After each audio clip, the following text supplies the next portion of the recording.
Does mouth taping, I'll try that one again. Does mouth taping make any sense? Apparently this was a bit of a TikTok sensation, and I was not in on that, but I've definitely heard about it, and I think there's some pros and cons that we should really look at to see if it's right for you. The concept, and I brought a little demo with me. This is one company, so you can sort of tape like this, or you can tape like that. And so if you're freaking out about, there's no way I'm going to put tape over my mouth.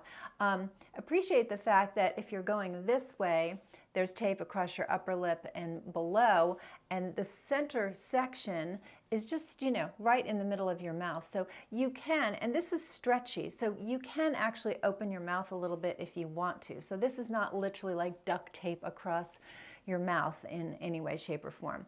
I've done it this way a bit. There's still room to the side, so you can see. And just in case you want to know, and this, I have no affiliation with this company, but that's their name.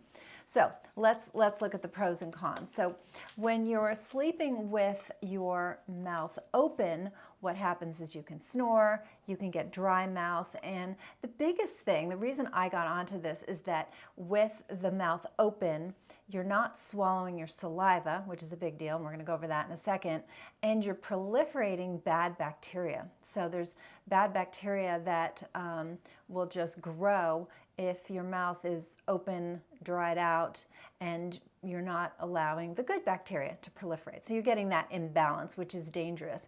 And why is it that dangerous? So there's a particular bacteria called P. gingivalis, and it's associated with overall inflammation. So we know inflammation is the root cause of all the diseases killing us: heart disease, diabetes, cancer, Alzheimer's disease, obesity. It's all underlying that is inflammation. So that's dangerous.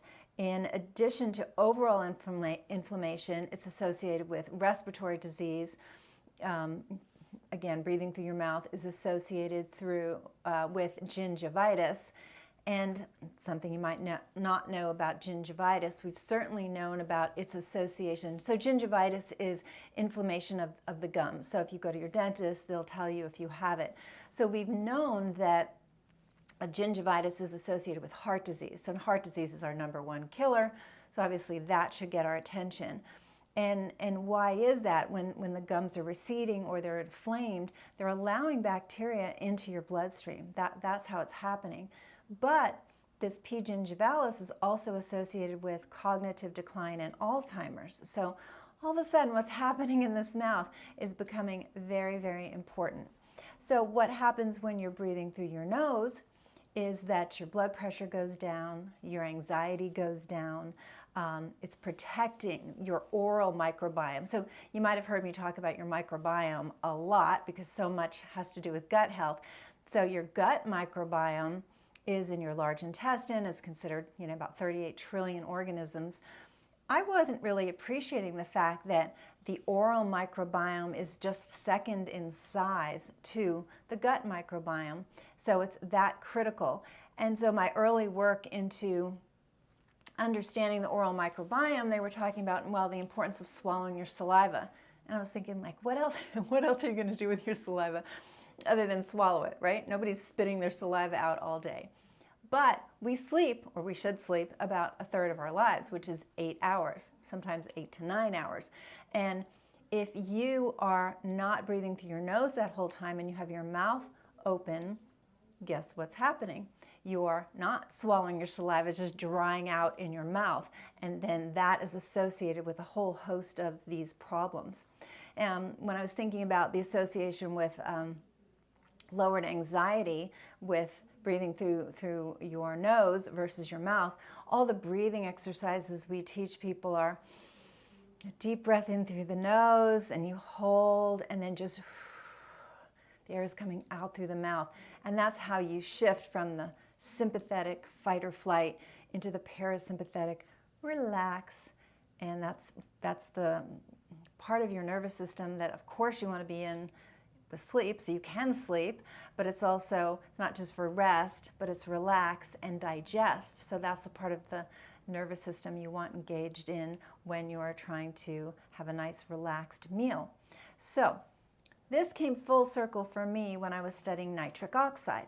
And nitric oxide is something that you produce in the lining of your vessels, but you also produce it in your gut. You also produce it in your saliva. So you need this healthy environment of the mouth to produce enough nitric oxide. Then, because your mouth is closed, you're swallowing that lovely saliva. It goes down into your gut and helps produce nitric oxide in your gut as well. So why is this so important for your health?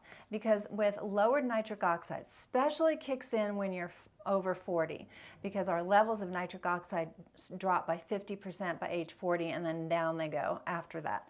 So you want to do as many things as you can to protect your nitric oxide level. So with healthy nitric oxide, you are keeping your blood pressure low, you're keeping your circulation not inflamed, so that's not just affecting your heart, it's affecting your brain, it's affecting your kidneys. Low nitric oxide is associated with Alzheimer's and cognitive decline, and remember, so was that bad bacteria in your mouth. It's associated with erectile dysfunction, male and female. All of this has to do with blood flow, okay? So for an erection, both male and female, you need blood flow, you need engorgement. And if that doesn't happen, then you have sexual dysfunction. But then you want relaxed vessels in other places of your body so you don't have high blood pressure and you're not having a stroke. But also nitric oxide is associated with exercise performance, energy level. So it's associated with a lot. So hopefully I've made my case here of why you might want to try mouth taping. And so if you're freaked out about it, I'm right there with you. When it was suggested to me to try it, I was like, there is no way. And I'm not a snorer, and I'm not congested. And that's one thing you want to think with for sure. If you just can't breathe through your nose at all, then mouth taping is not for you. We want to get to the root cause of why you're not breathing through your nose and why you're so congested first. So that's number one. But number two is there's a lot of protection that you can get from retraining your body to breathe through the nose. And do realize, as I showed you, this dropped on the floor, pardon, our little H, this is not covering your whole mouth. It's not sealing. Plus, it does have some elasticity to it. And this is just one brand. There are several out there.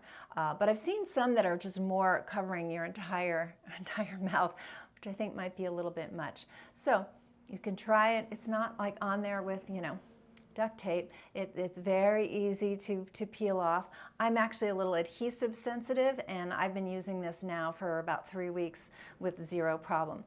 Really, night one, I had some attention on the fact that I had it on my mouth, and after that, it was easy breezy. It was absolutely no problem at all. So I wanted to do this for a length of time before I talked about it, because clinically, I think it has a lot of benefits, because nitric oxide production is very key for so many issues with circulation, mental health, emotional health, sexual health. So it covers a broad screen of systems in our body. So let me know if you've ever tried it, and if you haven't, I would encourage you to try it. Again, not if you're totally congested and you can only breathe through your mouth.